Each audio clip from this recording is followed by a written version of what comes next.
So once again, this is The Way to a Wonderful Life, and our message for today is titled, Keep the Good in Circulation. Keep the good in circulation. So as we realize those words of Jesus that if our mind is stayed on God, then all things shall be added unto us, we know that we're to keep our mind on the good. Keep our mind on the good. Keep our mind on that which is good for us and good for all of those around us, and just realize that in this abundant universe that God has created for all of us, that the right ideas will come to us, the right thoughts will come to our awareness for us to realize those doors of opportunity that will open for us and the possibilities that are available to us if we have our mind open to God, open to the good, open to the good. So let's keep the good in circulation and just realize as we do that God is responding to us by corresponding to that which we believe to be true for us. And if our mind is stayed on the good, then we're going to take good and more good is mine and ever-increasing good is mine. Everywhere I go, I see the good, I feel the good, I enjoy the good, that which is good for me and good for everyone. So let's look at these words this morning from the great Dr. Frank Richelieu. Dr. Frank Richelieu is one of the people I admired the most. It's a wonderful, wonderful minister. He was the teacher of many teachers. He was the teacher of my teacher, Dr. O.C. Smith. And he wrote this wonderful book titled The Art of Being Yourself, The Art of Being Yourself. And you can buy his book on Amazon.com or BarnesandNoble.com. It's Frank Richelieu, Richelieu, The Art of Being Yourself.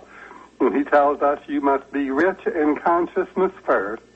Realize that your material wealth is the result of a wealth consciousness. Touch the law of abundance and feel the prospering power of mind. Daily you must enrich your thought. You must move away from poverty and consciousness and from images of lack and loss.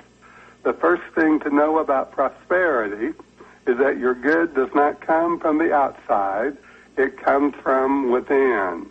The second thing to know is that it is the open hand that gives and receives.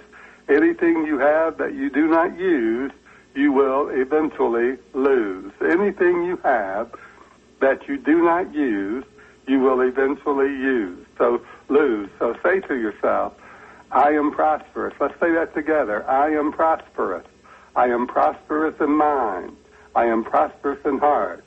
I am prosperous in body and spirit. I am prosperous in health.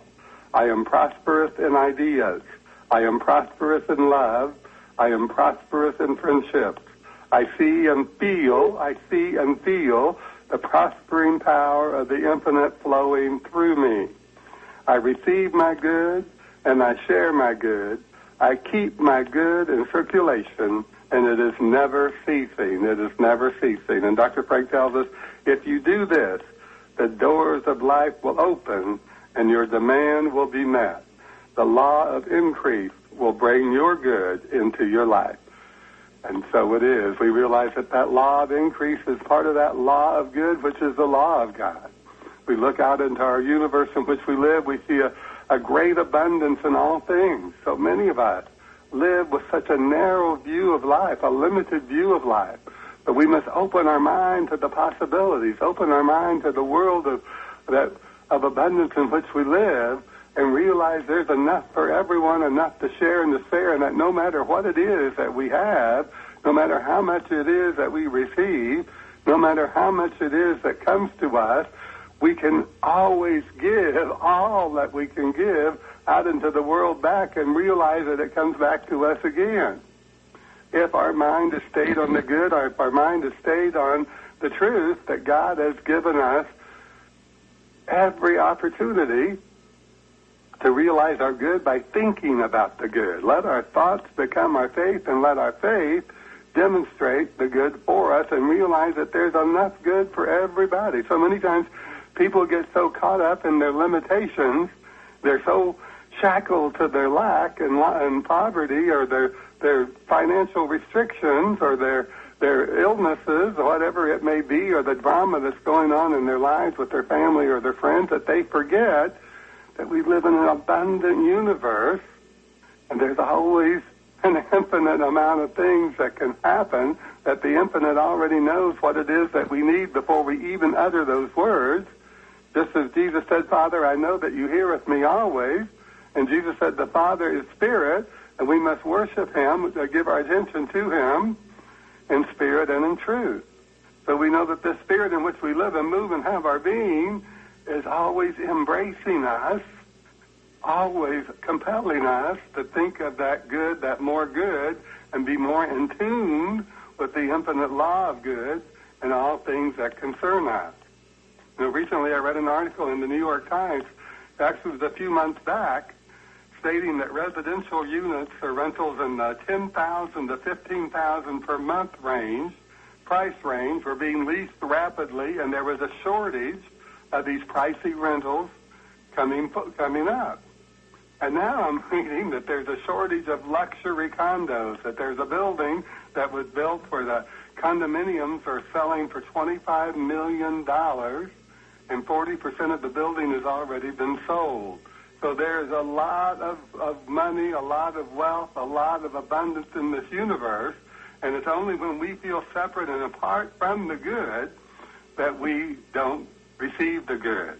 Just as Jesus tells us in the parable of the talents, that he who has little will have even less, but he who has much will have even more still. And that's why Dr. Frank tells us that prosperity comes from within.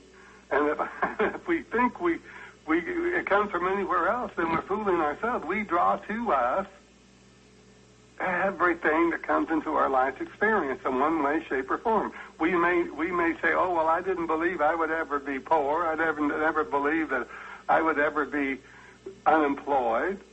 Well, no, but we believe other people become unemployed, and we believe other people are poor, or we believe other people are sick, or we believe other people are. So we set up that possibility because we see it as the truth rather than see it as a fact. Facts change, the truth does not. Facts may be experienced by us for a moment, but the truth is we live in this eternal, changeless, immutable law of good, a law of abundance, a law of giving and receiving, and a law of believing and receiving. And so it's up to us to believe. It's up to us if we want to receive. Nobody takes away from us, and nobody gives to us. That's a hard lesson for a lot of people to learn, because so many people still look outside of themselves for other people to give to them. Excuse me a moment. I'm sneezing this morning. I don't know what's going on, but anyway, we'll get through this too. Each and every one of us have that opportunity every day to think about, where do we see ourselves in life? What is our place in life? So many people think that other people have the money. Other people have the money and they don't. If we believe that other people have the money and we don't, guess what? According to the teachings of Jesus, and according to the teachings of Isaiah, and according to the teachings of the ancient scriptures, and even all the way back to the Bhagavad Gita, which was written 1,500 years before Jesus, we will be told, we have been told, that what it is that we believe is going to be what we receive. What it is that we believe is what we're going to receive. Now, Dr. Robert Bitzer, who founded the Hollywood Church on Sunset Boulevard in Los Angeles, actually it was Hollywood, paid that church off in 8 years, paid off the mortgage in 8 years, was a great man of principle, a great man of understanding the law of God and the law of good. He said each person is part of the unfolding divine pattern. Each has their own life expression and must fill their own place. No one can take the place of another, and no one can take your place away from you.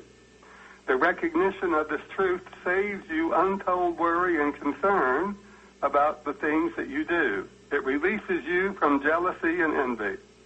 The proof of your acceptance of this truth is determined by your individual perseverance. You are not in competition with any other person, but you must be forever in competition with yourself. You must constantly work to improve whatever you are doing. Whatever you are doing. Any mark that you have ever made for yourself must be surpassed. Must be surpassed. In other words, whatever accomplishments we've accomplished, whatever things we have done, we must go the next step. We must go the next step. We must go to that higher level of thought and consciousness that we can expand our good. We can expand our good. You know, it's just like you get on a ladder and you're going to climb up 6 feet. You're not going to climb up 2 steps and say, oh, I'm done with this. You're going to keep climbing. We must keep climbing in consciousness. We must keep working on our consciousness to demonstrate the good that we desire, and then realize that ever-increasing good, because that ever-increasing good is the law of life, the law of God. Each and every one of us can know that. Each and every one of us can accept it and believe it as the truth for us if we just get everything else out of the way. Somebody let their cell phone go off. Let's just get back on track here.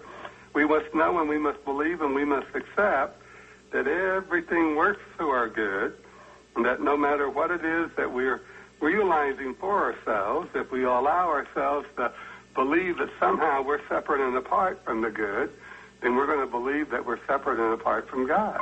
We're going to believe it. Each and every one of us have that opportunity every day to think about, where is my place in life, and am I happy with my place in life? If I'm not happy with my place in life, then I must realize right where I am that I must change it, that it's up to me to change it and no one else, and that no matter what it is that I do, no matter what it is that I feel about life, I must make the change within myself. As within, so without. We read that all the way back to the ancient scriptures, and we must know it, and we must accept it, and we must believe it. And if we don't, then we're going to find ourselves having a real problem with life. Each and every one of us, every day.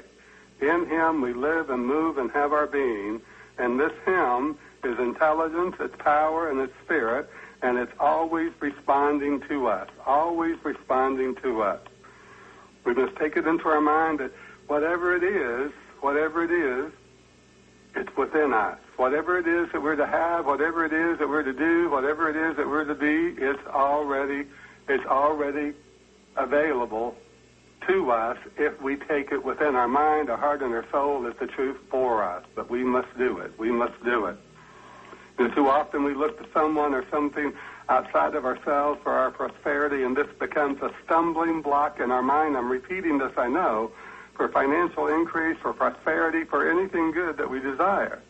Let us take the truth into our mind that God works through our consciousness, that is, our faith and awareness, and that whatever it is that we can accept as ours becomes ours at the moment our consciousness can receive it. At the moment our consciousness can receive it. But it's up to us to understand this. It's up to us to know this is the truth for us. It's up to us to realize it for ourselves. In order for our consciousness to have the power to accept greater prosperity and abundant good, we must fill our mind with the things that symbolize prosperity to us. What are those symbols?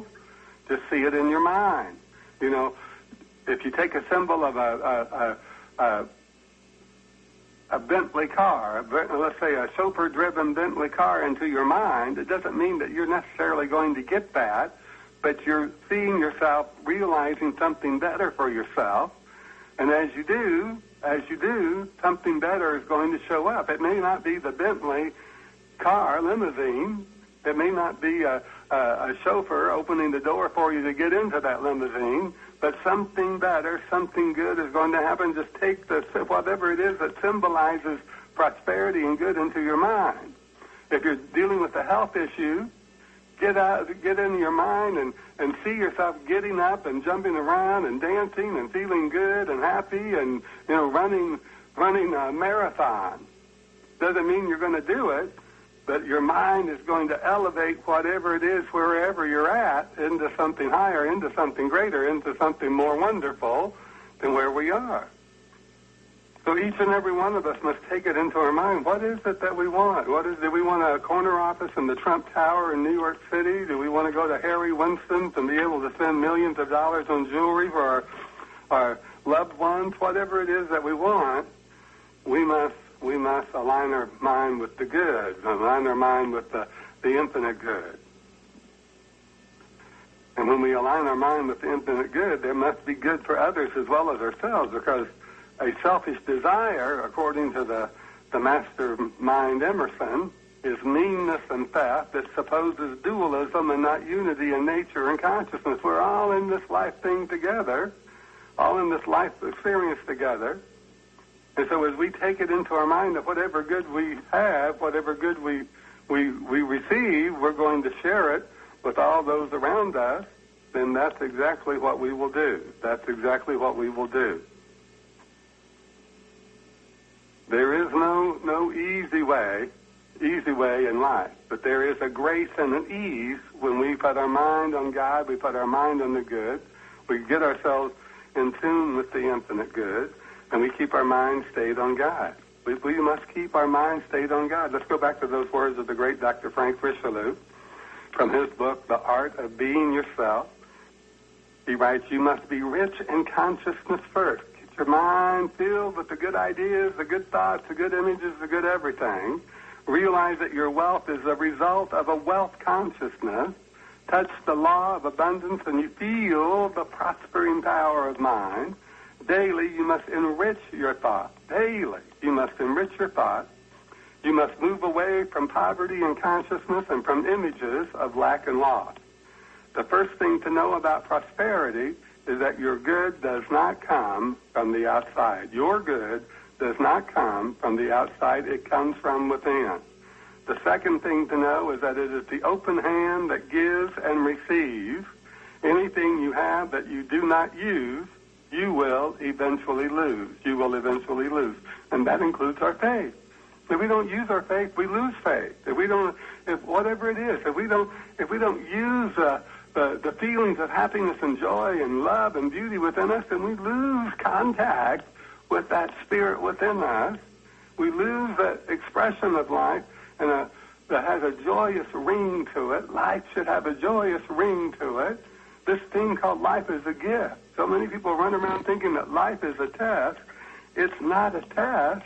Life is a gift. Life is a gift. Life is not a test. Life is a gift. We must bring that into our mind every day and fully understand and believe that it's so, and take it into our mind that it is, and be glad and grateful that we're alive, that we have life, and that we can have life abundantly. Just as Jesus said, I have come to tell you, Jesus said, it was the mastermind. I have come to tell you that you may have life and you may have it abundantly, an abundant life, a joyful life, an abundantly good life. But you must keep your mind stayed on God, and all things will be added unto you. Keep your mind stayed on the good and not get distracted by the things around you, not get distracted by the facts.